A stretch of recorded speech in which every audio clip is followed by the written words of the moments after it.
Absolutely. The luxury traveler budget is the same or better than it was pre-pandemic. 55% say it's the same as usual, 29% have a higher budget now than before, and just 16% say that it's lower. And as you might expect, wealthy luxury travelers are more likely to be increasing their budget.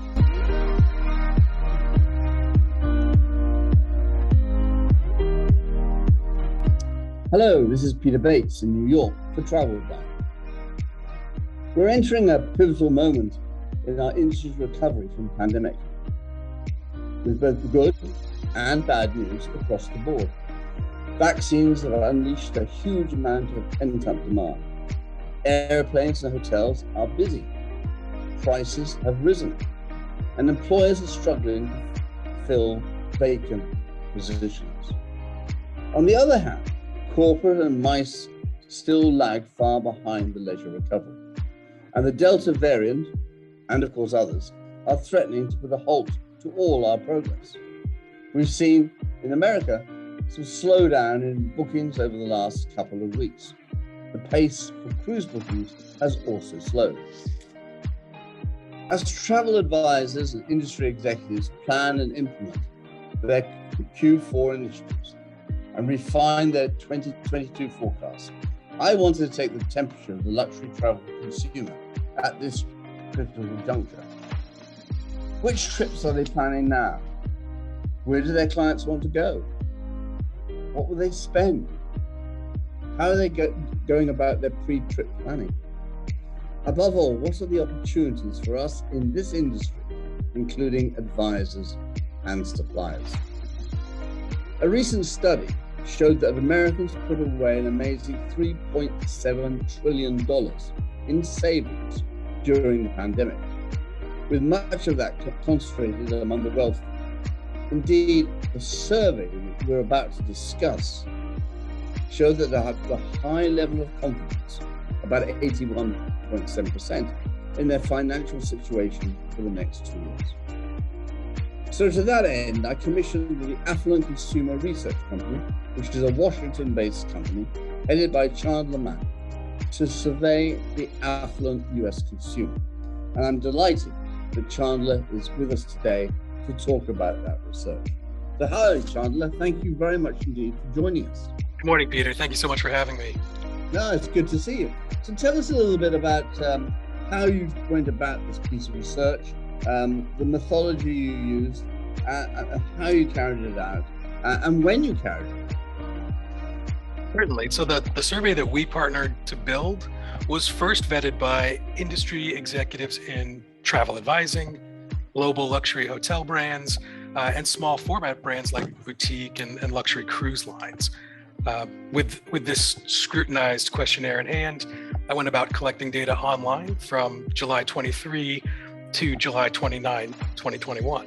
And in that time, I interviewed 295 affluent American luxury travelers. We define this group as having a minimum household income of $250,000, which on average turned out to be a little over $700,000 in income per year. So it's a well-heeled group, multi-million-dollar asset group indeed. The interviews were targeted to households living in the top 2,400 zip codes in the United States based on income and home value. So what we've done is we've created a sample frame that starts with affluent backgrounds, and we've then honed in on affluent people in those areas, and then we've further clarified who's actually likely to take a luxury vacation between August 2021 and the end of December 2022.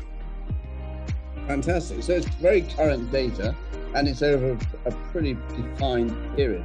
How many people responded to your survey?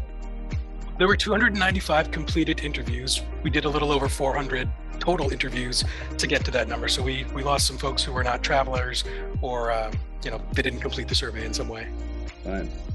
So I guess the headline is luxury travelers are ready to spend money, right? What did you find? Absolutely. The luxury traveler budget is the same or better than it was pre-pandemic.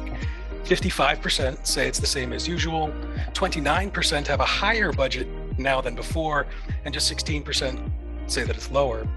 And as you might expect, wealthy luxury travelers are more likely to be increasing their budget. So when we segment into the very ritzy regular traveler versus the sometimes a splurger, the ritzy regular 57% is saying they're spending more money coming up versus just 18% saying less. So it's really a strong showing at the top end of the market.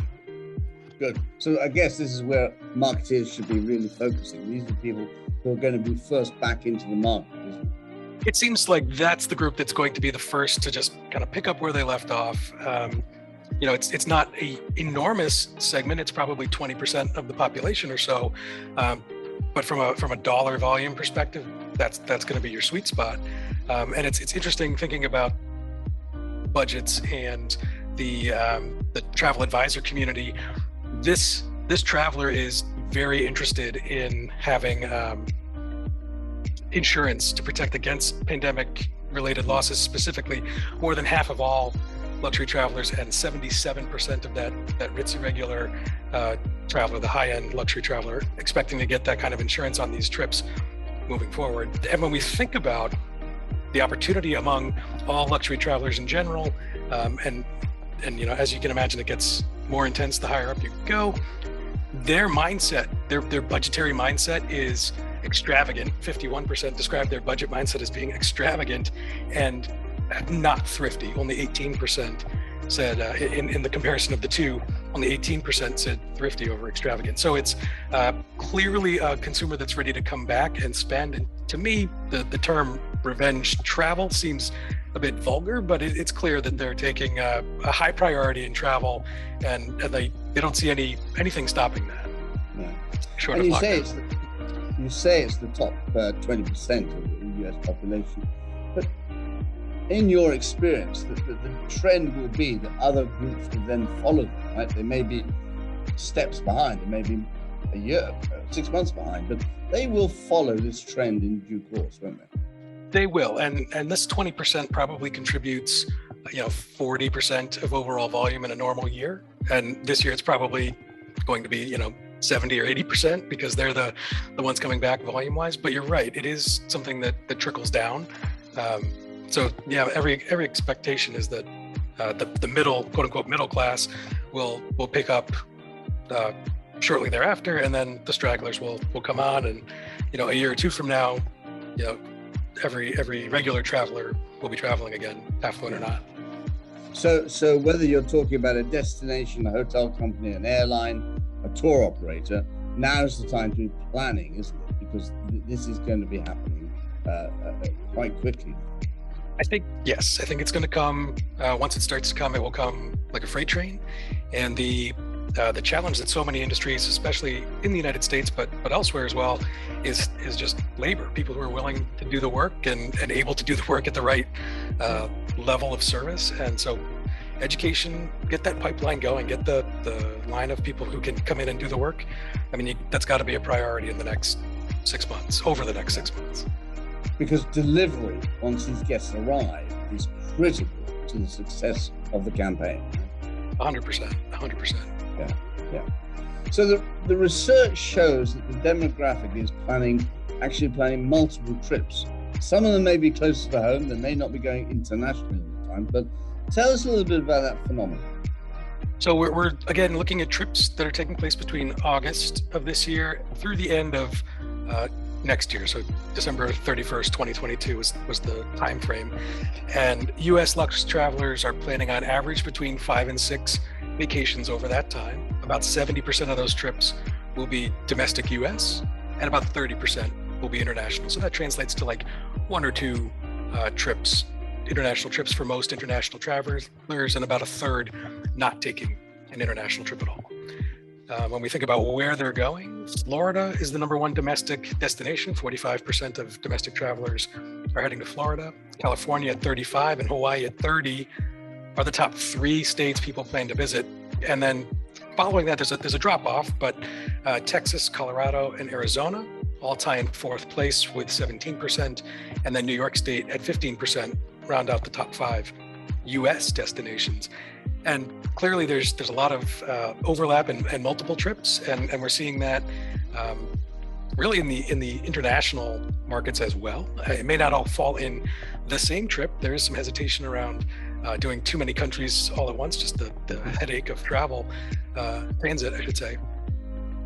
But France was the #1 international destination at 23% of international travelers, followed by Italy at 20%, the UK at 18%, and Germany at 16%. All told, Europe was the most in demand international destination at 35% overall. Following on the heels of that is the Caribbean at 19%. And while there was a lot of variety in the islands folks were traveling to, Turks and Caicos led the pack at 8%, and the least intended destinations are Anguilla, St. Bart's, and St. Croix. They should be fairly quiet, so that actually might work out really well for the traveler who's looking for extra privacy, or maybe that last-minute traveler who's looking for a deal and they know there's extra space there. Those are two opportunities to bring people into those properties. But let's look longer haul. That's all short haul.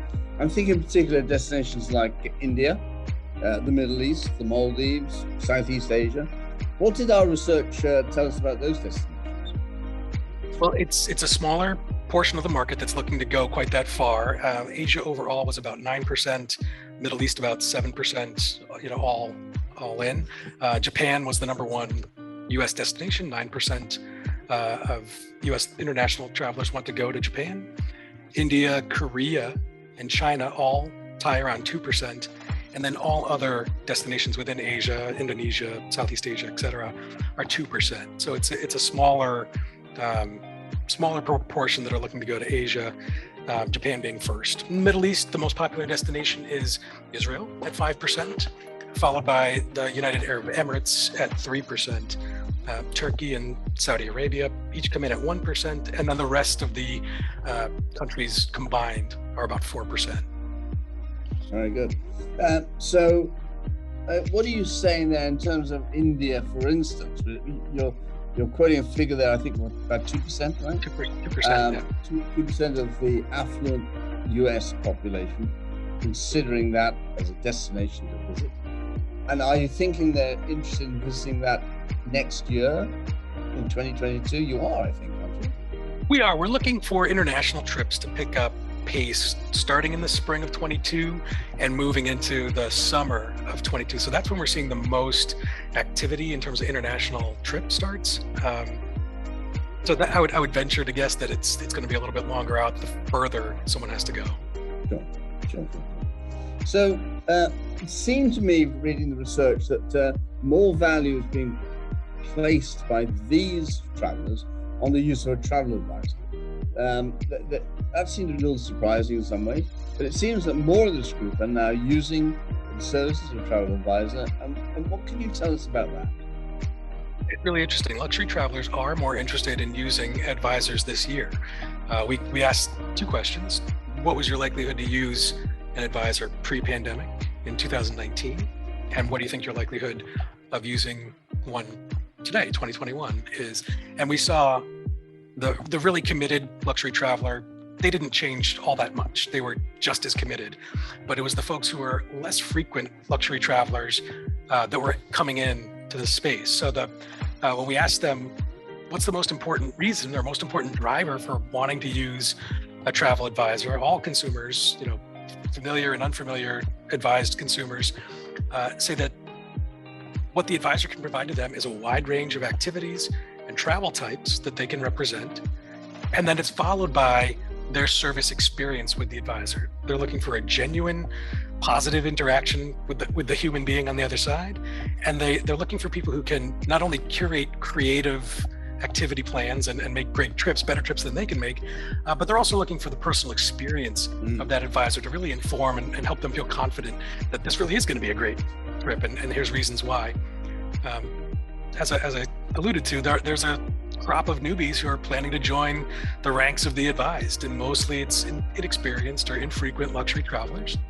But among this group of unadvised, 16% put the odds at 60% or better they'll work with an advisor in the next 18 months. So you're talking about an organic growth of the unadvised population, which is large, growing by 16% with, a 60% probability of actually doing that.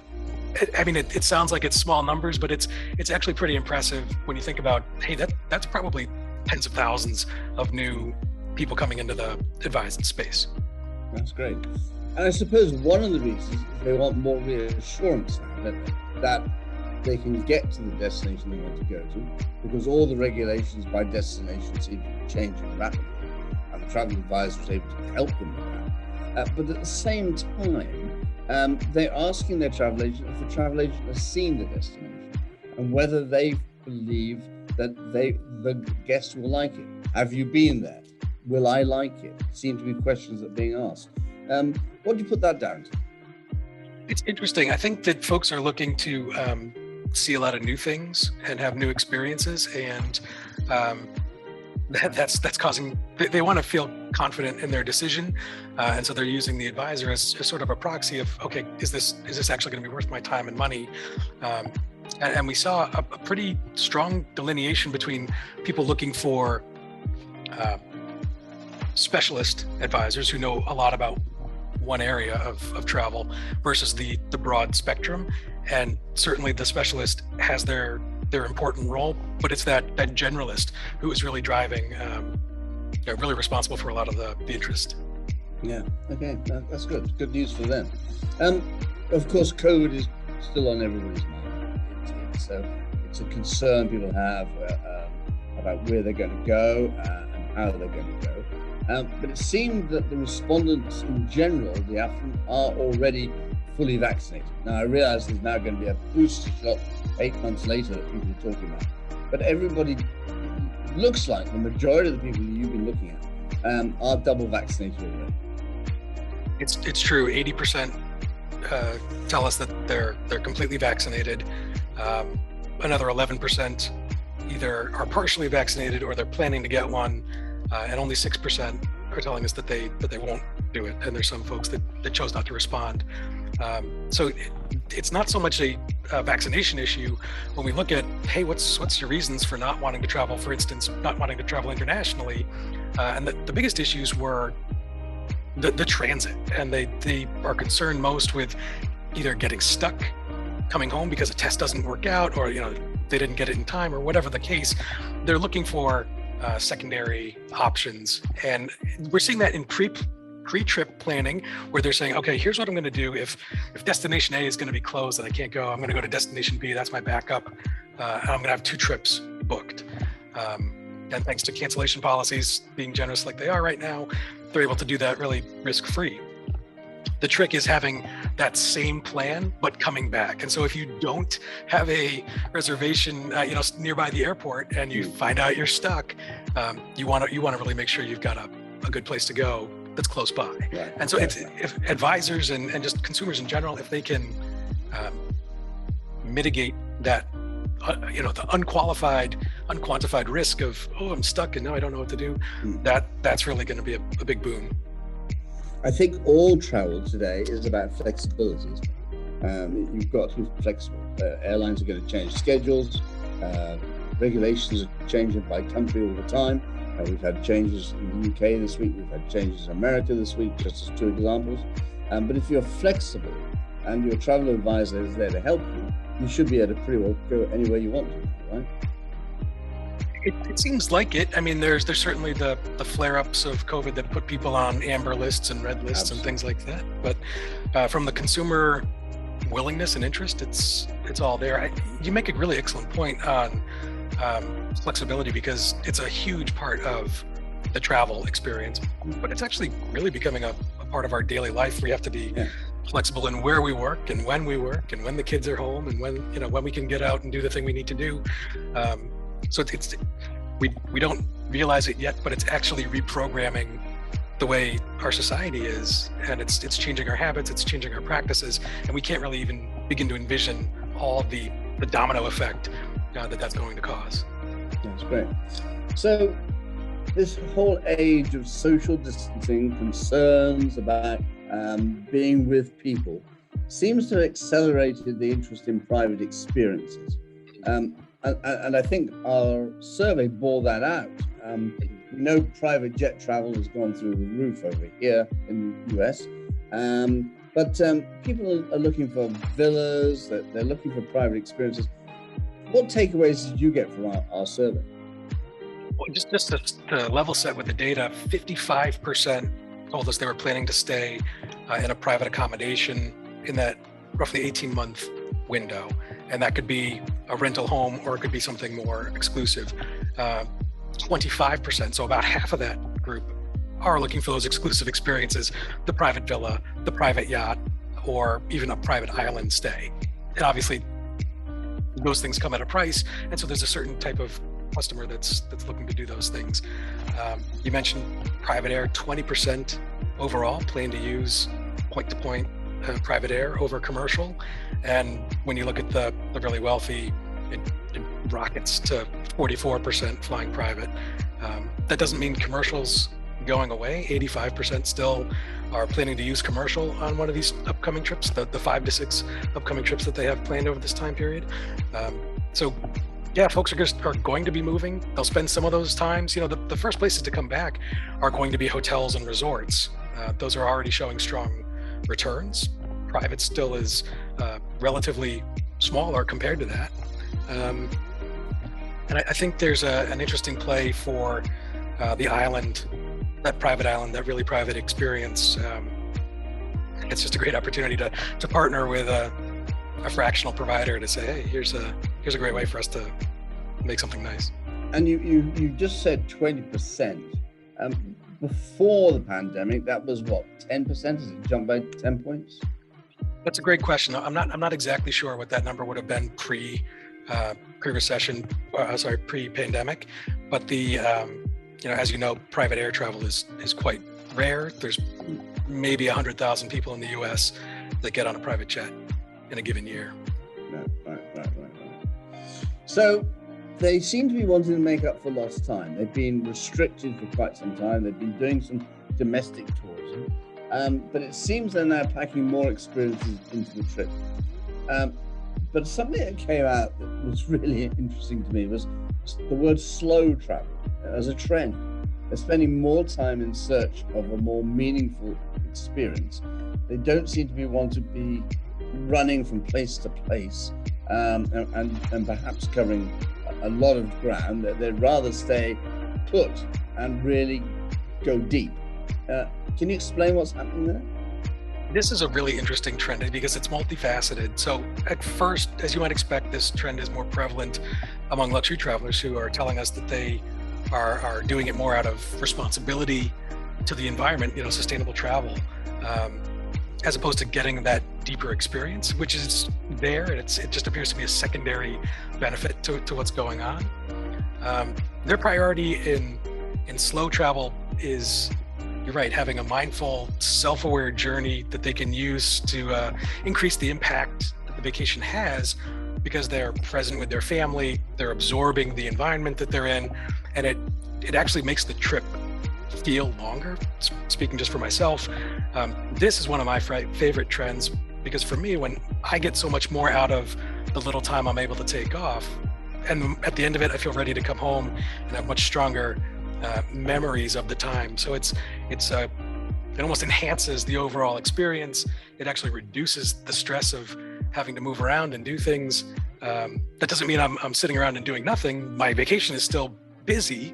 I'm still having adventure and activity, and it is borne out in the data as well, not just me personally. But the fact is, there's generational implications on this, there's technology implications on this, and there's programmatic implications to this trend. So that means that for a hotelier, somebody's going to probably stay longer, may therefore obviously spend more money, and may upgrade their accommodation to better accommodation because they're staying longer. So this is actually a really good trend for our hotel industry, right? This is a good trend, and this actually gives us a great opportunity as an industry to maximize the distribution. So there's a lot of supply out there right now with hotels that are not filled, and there's a lot of demand with people who want to be in those hotels. But if everyone goes to Rome or London or Paris all at once, there could be a crunch and it's going to make things worse. In fact, one of the results that came out was that people are interested in being able to plan in advance their trip. So I'm at 2:00 on Tuesday, I'm going to the Louvre. At 3:00, I'm going to Musée d'Orsay, and I'm doing these things in a pre-planned, and I've got my e-ticket, and here I come in at this time when I said I'd be here, and it gives us a real opportunity as a group where if we can start talking to each other and create a forum to share, saying, if Paris is booked, you're better off going to Lyon or Nice or something like that. Go somewhere else this week because we're full and you're not going to have a good experience.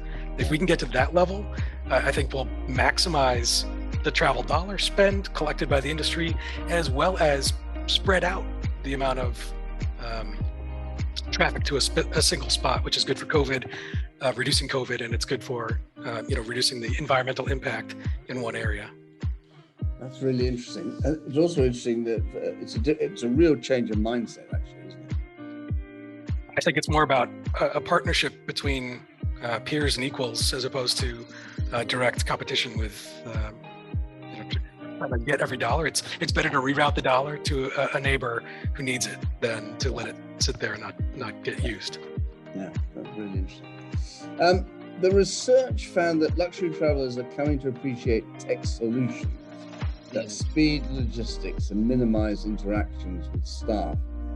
That said, some analog rituals remain desirable, and 43%, I think, of all respondents said they miss pursuing a physical menu at restaurants that instead of having to scan a QR code. Sounds like the luxury market doesn't like the QR code at all. What are you really seeing in this whole area? It's a contentious area. It's polarizing, I should say. It's true that the next generation of luxury travelers is here, and they're bringing their smartphone, and it is a challenge for travel advisors, and it's a challenge that they should embrace and get on board with, as opposed to fighting, because it's, you're swimming against the ocean here. But this consumer, the U.S. luxury traveler, is seeking a streamlined check-in and room key access via their phone or watch. More than half are saying that that's an important feature to their experience. And they're saying not only that, but it's something they remember after the trip. It's part of the story that they tell. When I walked straight into my room and it was so I think it's really important for that guest. And it's true that the high-tech guest does want to minimize interactions. In fact, it leads over into they're actually looking for destinations with fewer people as well. So just as a way to put some extra space. So having that connectivity across campus and available on a mobile device is really important. The anti-QR code crew that you mentioned, the 43%, my advice is to cater to those people, and those folks are the slow travelers by and large. There's a high interaction between those two trends. You would do well to provide a physical menu, and it's a little extra work to keep it clean. Maybe you need to order a few extra books, but there's a psychological hurdle to buying a bottle of Dom Perignon off your smartphone. And I think if you want to close that gap, especially when you think back to the larger trend of who's coming to spend money, it's that really high-end luxury traveler.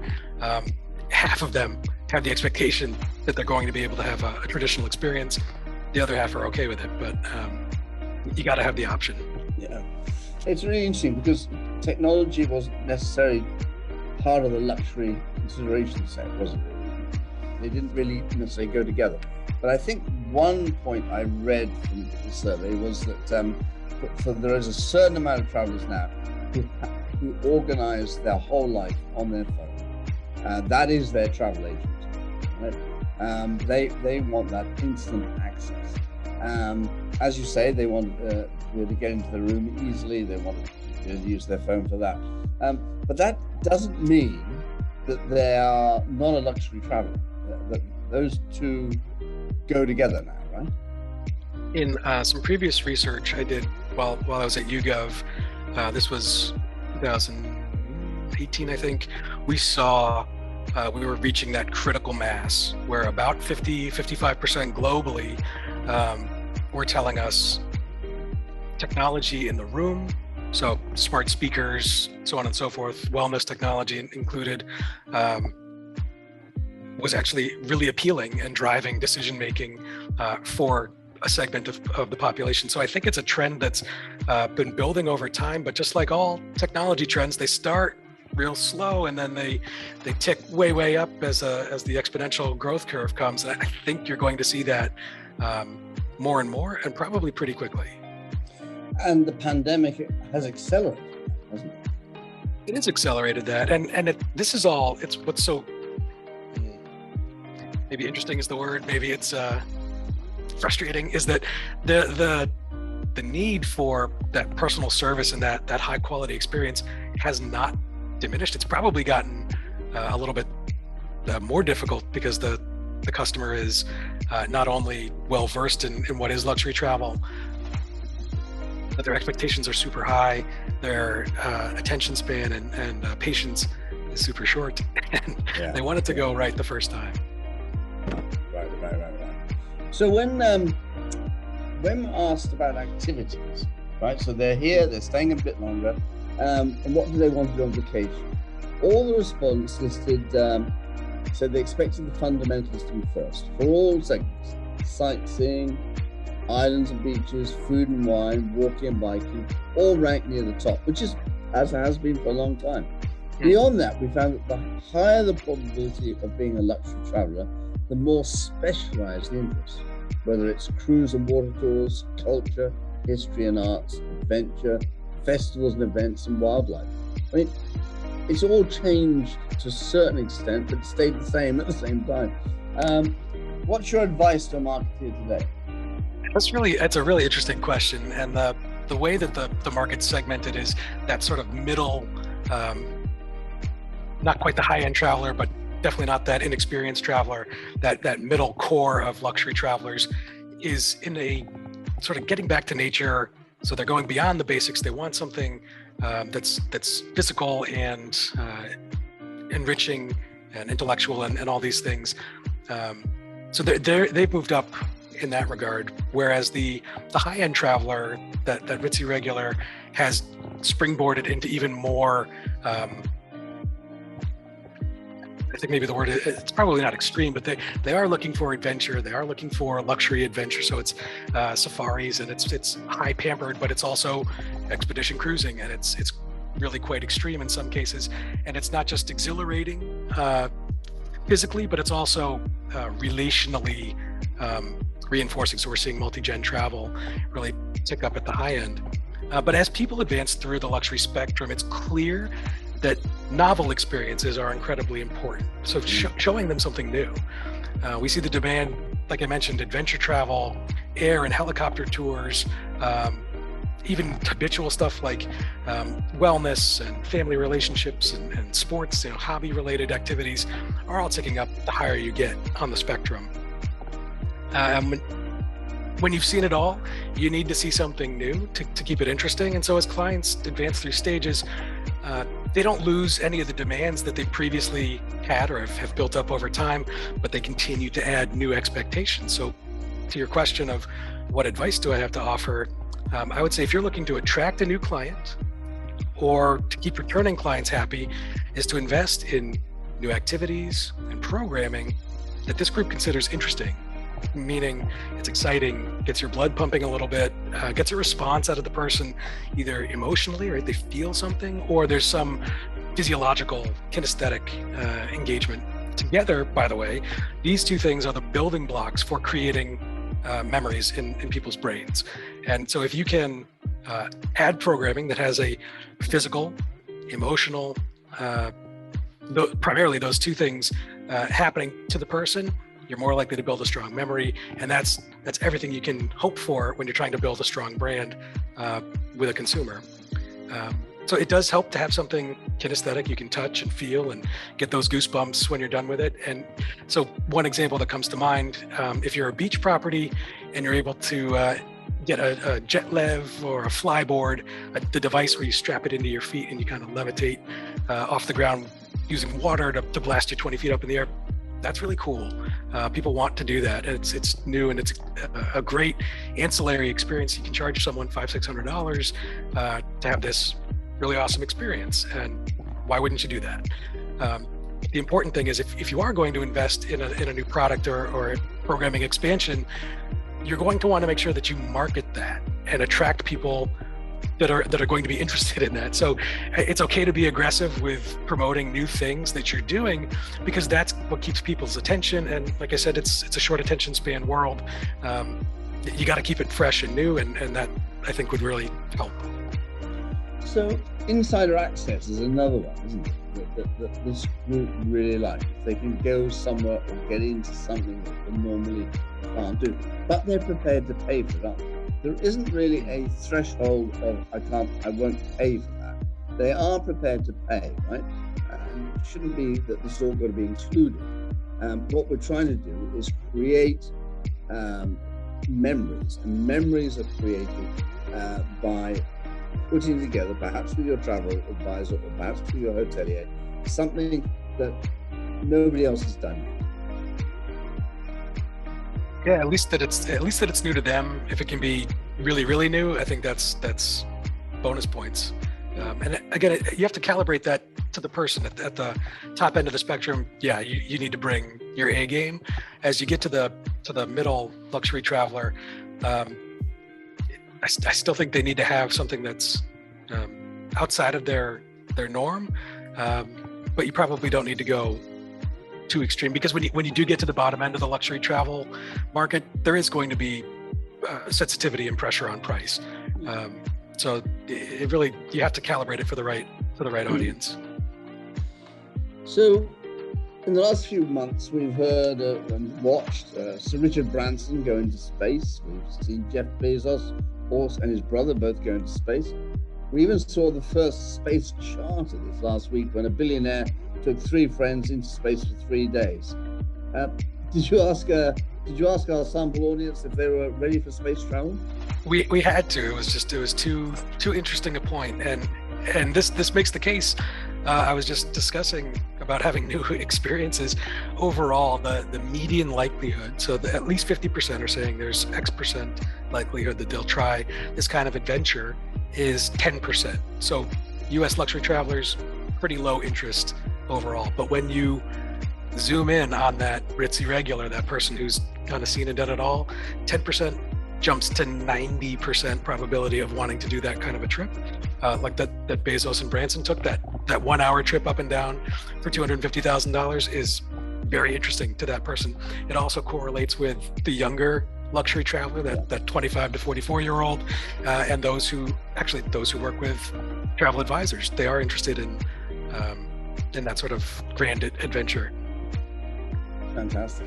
So to summarize, I suppose there are 7 key points that we've been talking about today. First one would be target your marketing to areas with higher income home values, where you're more likely to find a consumer ready to splurge on travel, and consider including travel insurance as part of your product offering. Would you agree with that? Absolutely. And if somebody needs guidance on where those zip codes are, that's something we can definitely provide. That's fantastic. So secondly, I guess we'd say advisors and suppliers should continue to push domestic destinations to American luxury travelers at the moment, but the international trips haven't entirely lost their luster. They're going to take those as well, but focus on getting travelers to book now for next spring and summer, which is when they'll be ready. Yeah, it seems like that's when things are going. I expect we're at a high point now. We'll dip down a little bit over festive and winter, and then it will take off through the next year. So now's a great time to start booking 2022. Okay, so get the product into the market. Yes. The rising demand, the rising demand makes this a good time for travel agencies to staff back up, to cope with all this business, and even to accelerate into recruitment. And as they do, they should match their advisors to their clients' expectations. It's more scientific now than it ever was before, isn't it? There's so many different ways to profile, and I think probably the easiest one that you can do is just a sense check of, is there some chemistry on a personality level basis, and do I know what this person, can I provide what this person needs? I think if you can check those two boxes, we fit and I can give you what you want, I think you're gonna have a lot of success. Fantastic. Advisors and suppliers alike need to help with contingency plans, provide accurate information to potential customers, and offer last-minute availability in conjunction with COVID safety assurances. Now, this goes back to your point about flexibility. It's flexibility, and it's really planning. So having the plan B trip is great, but you need the plan B return as well. Downplay splashy, crowded revenge travel itineraries and focus your marketing on experiences that are slower and more meaningful and will offer positive impact. I think that's true, because when the person arrives, they are going to spend, right? You don't need to sell it as a revenge travel, because it's going to happen because it's there already. So if you can package it, promote it as a more responsible and rejuvenating form of travel, I think that appeals to more people, and it isn't going to turn people off to say, I'm not just going to go and spend, but oh yeah, I'm actually going to go and get the oysters and the 2 bottles of champagne, and it's going to be fantastic. So I think it's already built in. You don't need to talk about it. Great. So if you aren't creating mobile solutions that ease the traveler's journey, you're probably behind the curve, but you should also offer non-digital alternatives, such as paper menus or face-to-face interaction with staff for those who prefer things old school. That's 100%. I totally agree, and I don't think that necessarily it's definitely not a black and white, one way or the other. I think that having that convenience and flexibility, like we talked about, of being able to do things on your device is really important, will continue to be important, and grow over time. But the people who are there need to still have all the same skills that they had before, but they're going to have to be flexible too, and they're going to be used in different contexts. Their abilities will be used in different contexts. So find opportunities to integrate private experiences such as jets, yachts, villas into your offerings. For example, both Amman and Four Seasons now incorporated private jet travel into their resort packages. I mean, this is the type of thing that is really going to help spur interest. Even if people don't buy it, they'll think about it, aren't they? It is, and it's a great tool to bring someone into a brand, and a great tool to just come to the top. You want your search engine result to go to the top with something new, and I think it's on trend, and it's interesting, and people are actually willing to buy it right now. Right, but you don't have to overthink this, do you? I mean, what you want to do is surprise and delight every client. Would you say that? Oh, for sure. I think that's part and parcel with the luxury travel experience, and if you can add some new programming on top of that and make it feel like it's done just for them, personalized and private, then I think you're going to be streets ahead. I mean, that's a winning combination. Well, thank you, Chandler. That's a great overview of the research, but I know there's a lot more there. If people want more, how do they contact you? You can reach me at chandler@researchtheaffluent.com. You can call me at 202-968-3330, and I'd be happy to share more results of the research. If you need targeting guidance or assistance in terms of zip codes, things like that, I'm happy to share what we've done. Well, thank you very much, Chandler. It's great to see a great piece of research, and as we enter Q4, very important that this is out at this time. So this is Peter Bates in New York for TravelDine. Goodbye, until next time.